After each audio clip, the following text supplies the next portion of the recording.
Si je vous dis que vous et Édouard, vous êtes complètement barrés. Alors, on est complètement barré, ouais. Et puis on l'assume en fait. Et c'est vrai que venir ici, enquiller 25 films de genre et puis installer du matos dans un endroit improbable mais qui nous plaît bien, ouais, on est complètement barré, ouais, c'est vrai, ouais.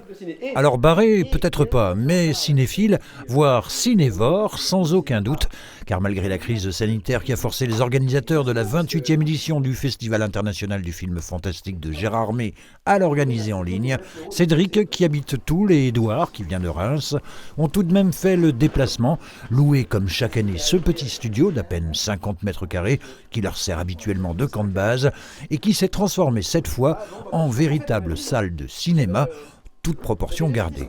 On s'est dit, waouh, festival en ligne, est-ce que ça va le faire? Est-ce que il n'y aura pas les potes, il n'y aura pas l'ambiance, il n'y aura pas le lieu? Vraiment, ça a été une déconvenue, quoi, clairement. C'était vraiment une déception. On s'est dit, merde, c'est quand même pas pareil, quoi. Et on se voyait déjà chez soi, tous les potes du festival, chacun aux quatre coins de la France, et on s'est dit, merde, c'est quand même pas le même délire. Et puis après on s'est dit, mais on peut peut-être faire quelque chose, avoir un plan B, ce que vous voyez ici, donc. Un festival qui draine chaque année in situ des centaines de fans de films fantastiques, des journalistes spécialisés, des critiques de cinéma, des acteurs, des scénaristes, et que l'on maintient en version numérique. Le président de l'association du festival, Pierre Sachot, n'aurait jamais pu l'imaginer. Quand on a démarré le festival à Gérard May, c'était pas pour le faire en distanciel. C'était pour faire venir du public à Gérard May. On avait toute l'équipe de bénévoles, tout ce qu'il fallait au niveau hôtellerie, restauration, salle de cinéma et autres pour recevoir le public. C'était ça ou rien.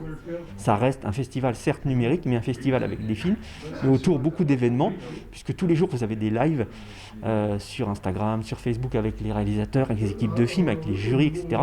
Donc c'est pas juste une programmation thématique. Et il suffit d'aller sur le site du festival et de se laisser guider pour se retrouver sur la plateforme où certains ont loué les films à la carte, 5 € le film disponible 24 heures.